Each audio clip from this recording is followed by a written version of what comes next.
우리 시간 다시 한번 마음을 다짐하겠습니다. 주여 말씀하옵소서. 말씀대로 직행하는 우리 모두가 되기를 축복합니다. 오늘 설교의 제목은 절망 중에서도 기도하게 하소서. 우리가 살아가면서 또 지금까지 살아오면서 절망해보지 않은 사람은 아무도 없을 것입니다. 때로는 절망하고 낙심하고 좌절하고 그럴 때가 많이 있었습니다. 인간에게 가장 큰 절망과 두려움을 안겨주는 것은 무엇입니까? 그것은 죽음입니다. 누구든지 죽음의 공포와 두려움에서 벗어날 수만 있다면 그것이 가장 기쁜 소식이고 그것이 진짜 복음입니다. 죽음의 이 공포, 죽음의 두려움에서만 벗어날 수 있다면, 오늘 사도행전 16장 25절에서 34절을 함께 읽었는데, 오늘 이 말씀은 죽음의 공포에 직면한 두 종류의 사람에 대해서 말씀하고 있습니다. 이들은 어떻게 그 죽음의 공포와 두려움에서 벗어나게 되었는지 그 과정을 함께 살펴보기를 원합니다. 함께 읽은 말씀을 두 부분으로 나눠서 함께 살펴보고자 합니다. 첫 번째는 하나님을 찬송함 25절 26절, 두 번째는 주의 말씀을 증거함 27절에서 34절입니다. 먼저 25절 26절은 바울과 실라가 하나님을 찬송하는 장면을 말씀하고 있습니다. 첫 번째, 바울과 실라가 어떤 상황에서 하나님을 찬송하고 있는지 말씀하고 있습니다. 바울과 실라는 지금 하나님 앞에 찬송할 기분이 아닙니다. 그런 환경도 아닙니다. 그런 처지도 아닙니다. 지금 객관적으로 봐서 바울과 실라는 죽음의 처참한 상황에 던져져 있습니다. 빌립보 감옥에 갇혔습니다. 그것도 모함을 받아서 죽도록 두들겨 맞고 그렇게 갇혔습니다. 무슨 자기가 잘못한 일이 있어서 이렇게 두들겨 맞고 갇혔다면은 그래도 좀 견딜만 하지 않겠습니까? 내가 잘못했으니까 내가 좀 심하긴 하지만은 뭐 벌을 받을 수도 있지, 이렇게 생각할 수 있는데, 지금 바울과 실라는 잘못한 것이 전혀 없습니다. 하나님께서 마게도냐로 가라 해가지고 마게도냐로 갔고, 거기에서 복음을 전하라 해서 복음을 전했고, 복음을 전하니까 성령의 능력이 나타났고, 귀신 들린 자가 쫓겨나갔고, 사람들이 믿었고, 엄청나게 복음의 부흥이 일어났습니다. 그런데 모함을 받아서 거짓 선동에 의해서 죽도록 두들겨 맞고 감옥에 갇혀 있습니다. 상처에 아픔, 배고픔, 목마름, 착고에 채워져 있고 이 억울함을 호소할 데가 한 군데도 없습니다. 여기서 바울과 실라가 할 수 있는 일이 뭐겠습니까? 하나님이 시키는 대로 하나님 일 하다가, 그것도 뭐 잘 안 된 게 아니고 엄청나게 능력 나타나고 기적 나타나고 많은 사람들이 돌아오고 정말 누가 와도 잘했는데, 이렇게 잘하다가 모함을 당하고 거짓 선동에 의해서 이렇게 두들겨 맞고 억울하게 시컷 맞아서 고통 가운데 지금 감옥에 갇혀가지고 쇠사들에 꽉 묶여 있습니다. 우리가 이런 상황이라면은 할 수 있는 것이 뭐가 있겠습니까? 제가 이런 상황이라면 할 수 있는 게 아무것도 없는 것 같아요. 신세 타령하고 세상을 원망하고 남 탓하고 하나님을 원망하는 거, 이거 외에는 할 수 있는 것이 뭐가 있겠습니까? 한탄과 원망. 좀 심하면 이래서 내가 살 이유가 뭐가 있나, 이럴 바에는 차라리 죽는 게 낫지, 사람들이 흔히 그렇게 생각하지 않겠습니까? 하나님이 일을 하다가 능력이 나타나고 기적이 일어났는데 하나님 이럴 수가 있습니까? 하나님 어떻게 이럴 수가 있습니까? 이제 더 이상 내가 아무것도 못하겠습니다. 하나님 일도 고사하고 더 이상 내가 살 이유가 없습니다. 이렇게 절망할 수밖에 없는 상황이 지금 바울과 실라가 처한 상황이고, 우리는 뭐 그만큼 가지 못해도 조금 뭐 욕 한마디 듣고 아니면 좀 비난 한마디 들어도 우리는 못 참아서 그냥 막 이를 부득부득 갈고 있잖아요. 거기에 비하면은 이 바울과 실라는 지금 안 죽고 살아있는 게 다행입니다. 그 정도 상황에 처해 있습니다. 그런데 바울과 실라는 누구도 예상하지 못한 엉뚱한 일을 하고 있습니다. 하나님 앞에 모든 것을 쏟아놓고 기도하고 찬양하고 있습니다. 지금 이게 찬양이 나올 때입니까, 이게? 그런데 이 어떤 동기에서 이렇게 기도하고 찬양했을까? 그 밑바닥을 쭉 내려가면은 그래도 바울과 실라의 마음속에 조그마한 믿음이라도 있었다는 것을 알 수 있습니다. 그들이 복음을 전하고 기적이 나타나고 능력이 나타나고 그런데도 모함당하고 거짓 선동 위에서 죽도록 두들겨 맞았는데 이름에도 불구하고 하나님 어떻게 이런 일이 있을 수 있습니까? 그렇지만은 하나님, 이것도 하나님이 해결해 주셔야 됩니다. 그래서 바울과 실라가 엉뚱한 일을 하게 되는데 하나님 앞에 모든 것을 쏟아놓기로 했습니다. 그리고 기도하고 찬양합니다. 하나님은 우리가 탄식하며 부르짖는 기도를 무시하지 않습니다. 믿습니까? 이사야 49장 15절 말씀 우리 같이 보겠습니다. 여인이 어찌 그 젖먹는 자식을 잊겠으며 자기 태에서 난 아들을 긍휼히 여기지 않겠느냐. 그들은 혹시 잊을지라도 나는 너를 잊지 아니할 것이라. 이 말씀을 믿습니까? 근데 이 말씀을 믿으면은 또 다른 면에서 더 절망이 닥칠 수 있습니다. 하나님 날 기억하신다 했잖아요. 하나님 날 기억하신다 했잖아요. 그런데 어떻게 이런 일이 일어납니까? 하나님의 기적이 나타나고 능력이 나타났는데 어떻게 거짓에 모함에 선동에 이렇게 어려움을 당할 수 있습니까? 하나님 잊지 않으신다고 했는데 하나님 지금 어디에 계십니까? 왜 날 잊고 계십니까? 충분히 이렇게 또 원망할 수 있는 그런 상황입니다. 그런데 우리가 여기서 또 하나 기억할 것은 하나님의 약속은 하나님이 지키십니다. 어떻게 지키든 그것은 하나님이 지키실 일이고 때로는 우리가 어려움과 고난 가운데서도 지켜주시든지 아니면 어려움과 고난 없이 지켜주시든지 그것 또한 하나님의 손에 달린 줄 믿습니다. 하나님의 약속은 하나님이 지키십니다. 하나님의 약속을 믿는 이 믿음이 어떤 절망에서라도 우리를 지켜주십니다. 하나님을 믿는 믿음이 바울과 실라로 하여금 기도하고 찬양하게 했습니다. 우리가 이 상황에서 기도하는 것까지는 이해가 되죠. 어느 정도 힘드니까 하나님 앞에 기도하는데 이 찬양하는 것까지는 좀 이해가 안 될 수 있습니다. 어떻게 찬양할 수 있느냐?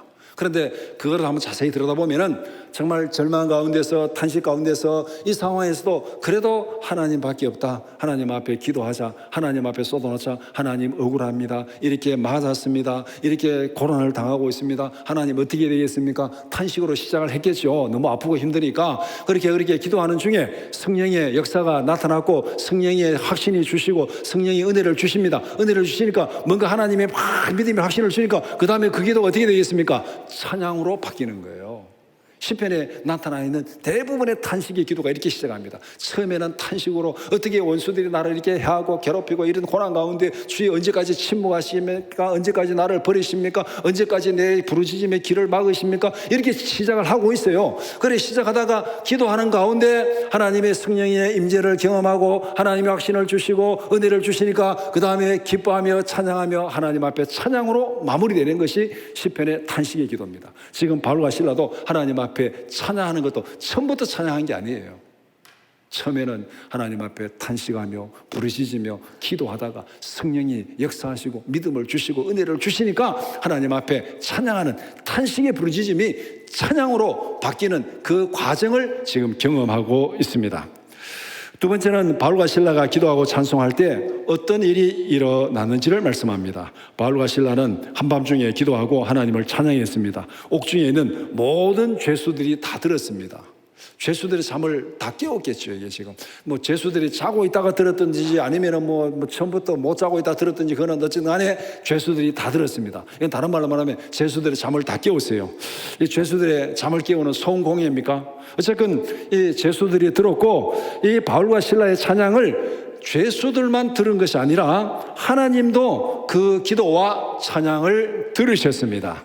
하나님이 들었다는 증거가 뭡니까? 하나님이 그 기도를 들으시고 찬양을 들으시고 하나님이 행동으로 응답하십니다. 내가 듣고 있다. 내가 다 들었다. 어떻게 응답하셨습니까? 하나님께서 지진으로 응답했습니다. 옥토를 다 흔들어 버렸습니다. 너가 두들겨 맞고 감옥에서 착고에 갇혀서 세사들이 묶여가지고 어려움 당하고 있느냐? 알았다. 내가 들었다. 하나님이 흔들어 버리니까 옥문이 다 열리고 세사들이 다 풀어지고 자유의 몸이 된 겁니다. 하나님께서 사용하실 수 있는 수단과 방법은 무궁무진합니다. 하나님의 이 사용할 수 있는 수단과 방법은 무궁무진합니다. 우리가 생각할 때는 이 상황에서 이렇게 돼야 되지 않습니까? 그건 우리 생각이고, 이 상황에서 하나님이 어떻게 하실지는 그거는 우리가 알 수 없어요. 하나님은 전지전능하신 분입니다. 하나님의 능력을 있는 그대로 믿고 있는 그대로 찬양하는 우리 모두가 되기를 축복합니다. 하나님이 전지전능하다면은 전지전능한 하나님을 그대로 믿고 찬양하는 거예요. 믿고 기도하는 거예요. 그 이상 뭐 하나님 이래도 안 됩니다. 이건 안 됩니다. 그건 우리 생각이고, 우리 판단이고, 우리는 내 생각으로 내 판단으로 하나님을 제한하지 말고 하나님의 모습 있는 그대로, 하나님의 지혜 그대로, 능력 그대로 인정하고 하나님 앞에 찬양하는 것, 기도하는 것, 그것이 우리가 할 일입니다. 전지전능하신 하나님께서 우리의 탄식을 들으십니다. 내가 잘못되었으면은 나를 깨우쳐 주시고 고쳐 주실 것입니다. 내가 정말로 억울한 일을 당하고 있으면은 하나님께서 들으시고 구원해 주실 것입니다. 둘 중에 하나예요. 어떤 방법이든 둘 중에 하나입니다. 우리가 하나님 앞에 기도하는 거 가만히 생각해 보면은 처음 기도 안 하던 사람이 하나님 앞에 기도를 시작할 때는 무조건 그거는 고난이 있다는 겁니다. 힘든 일이 있다는 거예요. 어렵다는 거예요. 기도 안 하던 사람이 하나님 앞에 나와서 기도할 때는 정말 힘들고 어렵고 고통스러우니까 기도하는 거예요. 안 그러면 우리가 기도하겠습니까? 안 그러면 우리가 예수 믿겠습니까? 그렇게 시작한 기도인데, 고통 가운데서, 어려움 가운데서 시작한 기도지만은 기도 가운데 하나님이 역사하셔서 우리에게 은혜를 주시고 믿음을 주시고 능력을 주실 줄 믿습니다. 힘든 일이 있습니까? 고통이 있습니까? 고난이 있습니까? 무조건 하나님 앞에 쏟아놓고 기도하시기 바랍니다. 누가 잘했든지 잘못했든지 그거는 두 번째 문제예요. 하나님 힘듭니다. 하나님 고통스럽습니다. 하나님 어떻게 해야 되겠습니까? 쏟아놓고 기도하면 내가 잘못했으면 하나님이 내 잘못을 깨우쳐 주시고 고쳐 주실 줄 믿습니다. 내가 뭔가 정말 억울한 일을 당하고 있으면 하나님께서 들으시고 구원하실 줄 믿습니다. 결과는 하나님의 판단에 있습니다. 내가 잘했든지 못했든지 그게 중요한 게 아니에요. 내가 힘들면 힘든 거잖아요. 고통스러우면 고통스러운 거잖아요. 누가 원망할 필요도 없어요. 누가 탓할 필요도 없어요. 하나님, 내 지금 고난 가운데 있으니까 하나님 내 기도를 들으시고, 내가 잘못했으면 고쳐주시고, 내가 억울하면 하나님 구원해 주세요. 하나님 판단에 맡기는 거, 이것조차도 잘못조차도 하나님 판단에 맡기는 거, 그것이 우리가 진실로 하나님 앞에 나가는 것입니다. 기도하기 전에 누가 잘못했어, 누구 때문에 이런 일, 그거는 하나님 앞에 우리가 너무 앞서가는 거예요. 내가 잘못했는지 다른 사람이 잘못했는지 그거 어떻게 알아요? 그거는 내 생각이고 하나님의 판단에, 그것조차도 하나님 판단에 맡기고 기도하면은 하나님이 들으시고 판단하시고 고치시고 구원하실 줄 믿습니다. 우리가 할 일은 있는 그대로 고백하고 부르짖는 것입니다. 있는 그대로. 내가 지금 힘듭니까? 있는 그대로. 고통스럽습니까? 있는 그대로. 뭔가 어렵습니까? 있는 그대로. 일이 안 풀립니까? 있는 그대로. 있는 그대로. 있는 그대로 하나님 앞에 부르짖고 기도하면은 하나님께서 나를 고쳐주시든지, 내 환경을 고쳐주시든지, 나를 괴롭히는 그 사람을 고쳐주시든지, 누구를 고쳐주시든지 하나님이 해결하실 줄 믿습니다. 이것이 하나님을 찬송하는 바울과 실라의 기도입니다. 하여튼 있는 그대로 하나님 앞에 부르짖고 찬양하고 기도했습니다. 그때 하나님이 능력으로 역사하시고 응답하셨습니다. 옥문을 흔들었어요. 다 풀어주셨어요. 메인 모든 세사들이 다 풀어졌습니다. 하나님 앞에 부르짖고 기도했더니, 죽음의 상황에서 부르짖고 기도했더니 하나님께서 찬양을 주시고 구원을 주시고 자위의 몸으로 하나님께서 풀어주셨습니다. 다음으로 27절에서 34절은 복음을 증거하는 장면을 말씀합니다. 첫 번째는 절망적인 상황에 직면한 간수가 자살을 하려고 합니다. 이번에는 간수에게 절망적인 상황이 벌어졌습니다. 지금까지는 감옥에 갇혀있는 바울과 실라에게, 죄수들에게 절망적인 상황이었습니다. 이번에는 간수에게 절망적인 상황이 벌어졌습니다.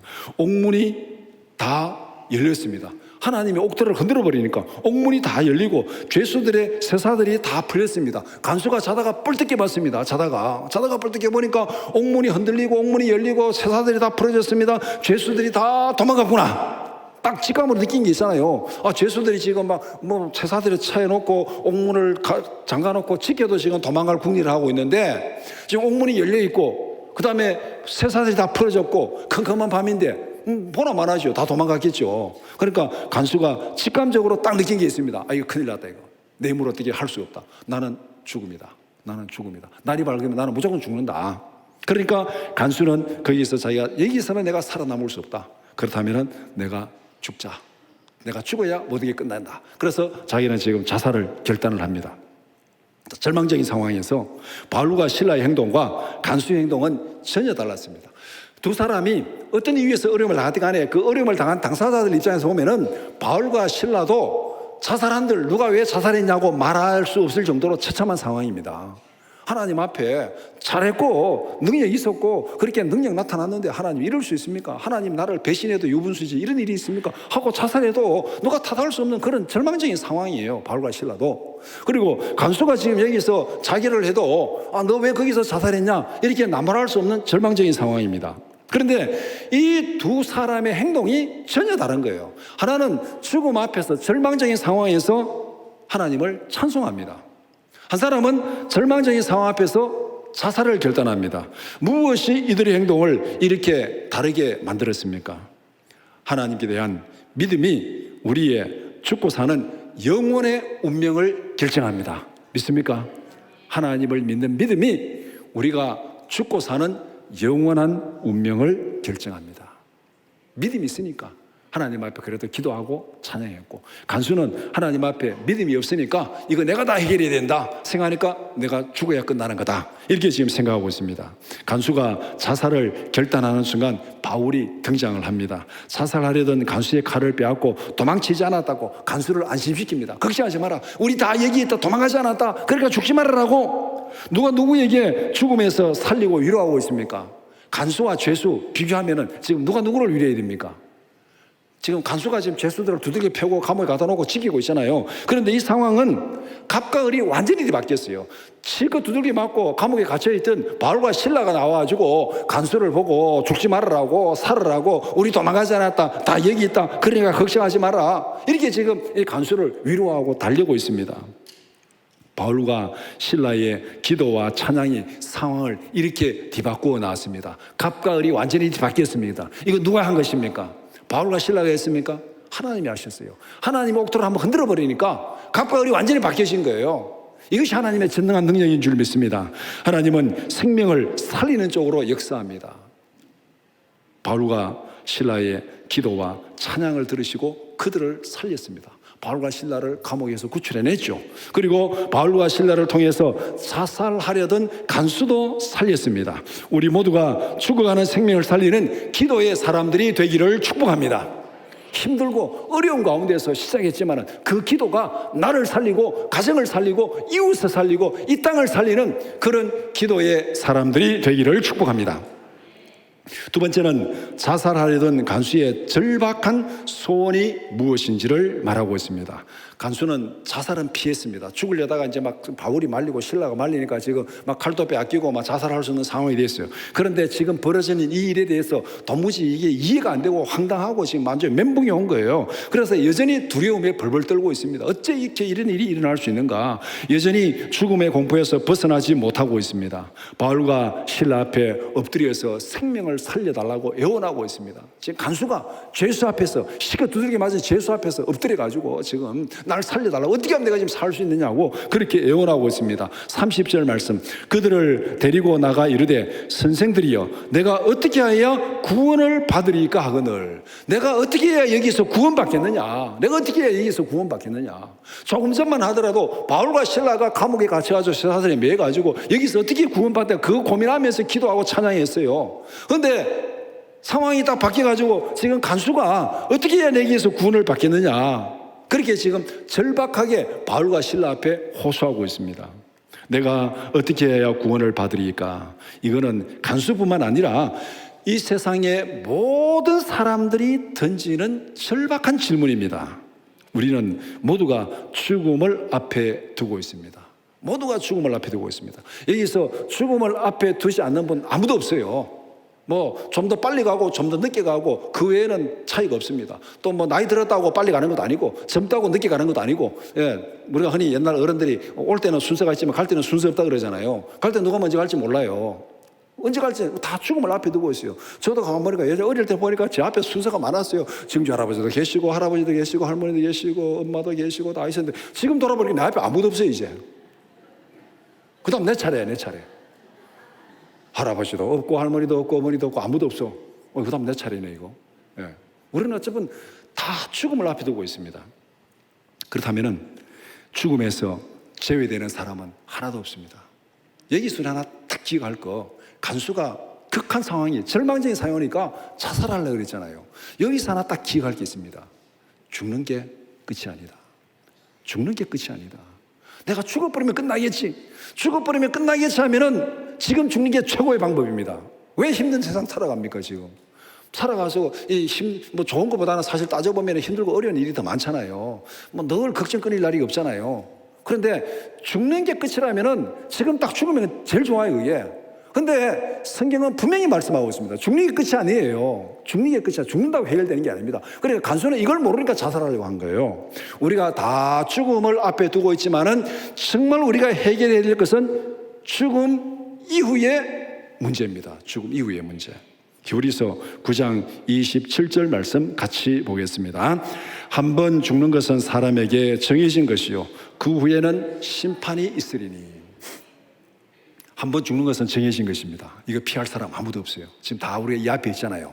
그런데 그 죽음으로 끝나는 게 아니라는 거예요. 그 이후에 하나님의 심판이 있다. 하나님께서 우리의 생명을 보내셨습니다.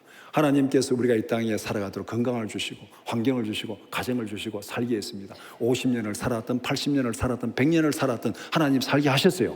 그러면 하나님이 생명을 보내시고 살게 했다면 다시 우리가 이 땅의 삶을 마무리하고 하나님 앞에 설 때에 하나님이 평가하실 것입니다. 이게 정상 아니에요? 하나님이 보내셨으니까 하나님이 평가하는 게 정상이잖아요. 우리가 회사나 뭐 어디에서 다 어떤 일을 주고 나면은 일을 주고 일을 시행하면 마지막 평가하게 되어 있잖아요. 마지막 평가를 받게 됩니다. 감사를 받든지 뭘 받든지 평가를 받잖아요. 우리가 이 땅에 살아가는 것, 하나님이 주신 생명을 살고 있습니다. 하나님이 부르실 때까지 살아갑니다. 그 이후에 하나님 앞에 다시 부름을 받고 서면은 하나님의 평가가 있습니다. 그 평가에 우리가 어떻게 평점을 받을지, 어떤 평가를 받을지, 이것이 제일 중요한 것입니다. 죽음 이후에 벌어지는 심판을 알고 있습니까? 이걸 알고 있다면 우리는 함부로 죽을 수 없어요. 그 심판 앞에 서기 전에 우리가 해결해야 될 문제가 있습니다. 우리가 해결해야 할 가장 중요한 문제는 죽음 이후에 벌어지는 심판입니다. 죽음 이후에 벌어질 심판에 대한 해결책을 가지고 있습니까? 이것이 우리 모두가 해결해야 될 가장 절박한 문제입니다. 이 땅에서 먹고 사는 문제 이상으로 중요한 것이 죽음 이후에 벌어질 심판에 대한 문제예요. 이 심판에 대한 문제가 해결되지 않았다면 이 땅에서 아무리 잘 먹고 잘 살아도 아무런 소용이 없어요. 영원한 멸망에 떨어지는데 얼마나 잘 먹고 잘 산다는 무슨 소용이 있습니까? 우리가 이 죽음의 문제, 이 심판의 문제가 해결됐다면 이 땅에서 어떻게 살든 그것은 별로 중요하지 않습니다. 그렇다면 우리가 먼저 이 심판의 문제를 해결하고 나서 이 땅의 문제를 가지고 하나님 앞에 기도해야 됩니다. 우리의 우선순위는 바로 여기에 있습니다. 그래서 오늘 이 간수가 내가 어찌하여 구원을 받으리까? 이 문제는 우리 모두가 하나님 앞에 절박하게 부르짖어야 될 문제입니다. 내가 어떻게 해야 구원을 받으리까? 간수의 절박한 질문이지만은 오늘 우리 모두의 절박한 질문입니다. 세 번째는 간수의 절박한 질문에 대한 바울의 답변입니다. 내가 어떻게 해야 구원을 받으리까? 이것은 간수뿐만 아니라 우리 모두의 절박한 질문입니다. 이 질문에 바울은 분명한 답변을 제시합니다. 글쎄 말이다. 어떻게 해야 구원을 받지? 잘 모르겠는데 방법이 있을까? 누구한테 전화해 볼까? 누구를 찾으면 될까? 어디 가서 로비해 볼까? 바울이 그렇게 대답하지 않았어요. 그 질문에 분명한 답변을 제시합니다. 31절 이르되 주 예수를 믿으라 그리하면 너와 내 집이 구원을 받으리라 하고, 주 예수를 믿으라 그리하면 너와 내 집이 구원을 받으리라. 우리가 이 30절 31절에서 성경이 우리에게 어떤 책인지를 분명히 알아야 됩니다. 우리 이 땅에 살아가면서 많은 질문이 있습니다. 우리에게는 하나님 이때는 어떻게 되겠습니까? 정말 이때는 어떻게 되겠습니까? 이 문제를 어떻게 해결해야 되겠습니까? 정말 나는 할 수 없는데 어떻게? 우리에게는 많은 질문이 있습니다. 매일매일 살아가면서 질문이 있습니다. 그 질문에 대한 답변은 하나님이 주실 줄 믿습니다. 그 질문에 대한 답변은 성경에 있습니다. 그렇기 때문에 우리는 이 땅의 세상은 우리에게 질문을 하고 있고 사람들은 질문하지만은 그 질문의 답변은 하나님이 하십니다. 그러니까 우리는 늘 하나님의 말씀을 묵상하며 하나님이 우리의 문제에 대한 답변 주시는 그 답변을 찾아야 됩니다. 그래서 30절에 내가 어떻게 해야 구원을 받으리까? 그 질문에 하나님께서 바울을 통해서 분명히 선포합니다. 주 예수를 믿으라. 그리하면 너와 내 집이 구원을 얻으리라. 바울은 간수에게 구원의 복음을 증거했습니다. 주 예수를 믿으라. 그리하면 너와 내 집이 구원을 얻으리라. 그리고 이어서 그 집에 그 간수에게 복음을 전하고 그 가족들에게 예수 그리스도의 복음을 전했습니다. 그러니까 그들이 예수를 믿고 세례받고 크게 기뻐했더라. 이 과정을 가만히 보면은 간수가 지금 도저히 살 수 없는 상황입니다. 절망적인 상황입니다. 이렇게 해서 내가 어떻게 살 수 있느냐? 어떻게 해서 내가 구원을 받겠느냐? 그렇게 바울에게 호소했습니다. 호소하니까 주 예수를 믿으라 하고 바울은 간수에게 복음을 전했습니다. 그 가족들의 복음을 전했습니다. 이들이 복음을 듣는 순간, 예수님의 복음을 듣는 순간 그들에게 믿음이 생겼어요. 그들의 확신이 생겼어요. 그래서 그들이 세례를 받았습니다. 그리고 크게 기뻐하였더라. 지금 간수와 그 가족들이 너 기뻐해라 기뻐해라 한다고 기뻐할 수 있는 상황입니까? 기뻐하고 싶어서 기뻐할 수 있다면 우리가 이 세상에 기뻐하지 않을 사람 하나도 없죠. 지금 간수와 가족들이 기뻐하라고 해서 기뻐할 상황이 아닙니다. 지금 상황은 이들이 기뻐했다는 것은 그들의 힘으로 된 거 아니에요. 성령이 가운데 역사하신 거예요. 성령이 은혜를 주신 거예요. 성령이 믿음을 주신 거예요. 성령이 확신을 주신 거예요. 성령이 기쁨을 주신 거예요. 하나님의 능력입니다. 바울과 실라가 시컷 두들기 맞고 감옥에서 기도하다가 찬양한 거, 그들의 능력으로 찬양했겠습니까? 그들의 기분으로 찬양했겠습니까? 아니에요. 기도하는 중에 하나님께서 은혜 주시고 능력 주시니까 확신이 생기고 찬양이 나온 거예요. 지금 간수와 그 가족들이 복음을 듣는 중에 믿음이 생겼어요. 확신이 생겼어요. 성령의 은혜를 부어주셨습니다. 그러니까 그들이 하나님 앞에 크게 기뻐할 수 있는 거예요.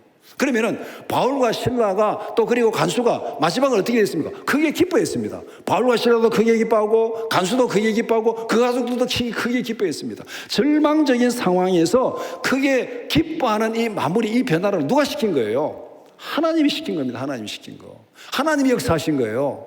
바울이 한 것도 아니고 간수가 한 것도 아니고 그 가족들이 한 것도 아니고 기도하고 찬양하고 복음을 증거했더니 이런 역사가 나타난 것입니다. 주 예수를 믿으라. 그리하면 너와 내 집이 구원을 받으리라. 이 복음의 능력, 이 복음의 능력, 바울이 간수에게 전한 이 복음의 능력은 오늘 우리에게도 동일하게 역사하실 줄 믿습니다.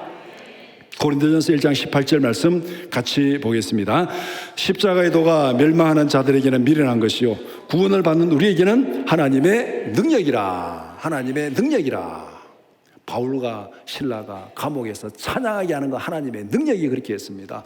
간수가 자살하려다가 세례받고 크게 기뻐하는 것 하나님의 능력이 그렇게 했습니다. 예수를 믿을 때 하나님의 능력이 그렇게 했습니다. 십자가의 도가 멸망받는 자들에게 미련한 것입니다. 그럼 믿는다고 되나? 안 믿는 자에게는 안 돼요. 그러나 우리가 정말 그것을 믿으면 하나님의 능력이 나타날 줄 믿습니다. 옥토를 흔들든지 믿음을 주시든지 기쁨을 주시든지 어쨌든 간에 그러나 하나님이 어떤 방법을 쓰든지 우리에게 믿음을 주시는 거예요. 그러면은 우리가 이 로마 사도행전 16장 31절하고 같이 봐야 될 말이 있습니다. 주 예수를 믿으라. 그리하면 구원을 받으리라. 그럼 주 예수를 믿으라. 뭐 어떻게 믿으라는 거냐? 네, 예수 믿습니다. 어떻게 뭐를 어떻게 믿습니까? 믿음의 내용이 있어야 되잖아요. 그 내용이 로마서 10장 9절 10절 말씀입니다. 같이 보겠습니다.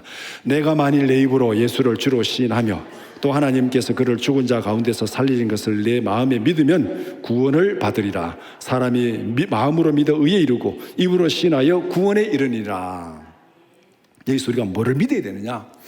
내가 만일 내 입으로 예수를 주로 시인하며, 예수님을 주로 시인하는 것, 예수님이 우리 생명의 주인이라는 것, 예수님이 역사의 주인이라는 것, 예수님이 세상의 주인이라는 것, 그것을 믿고 시인하는 거예요.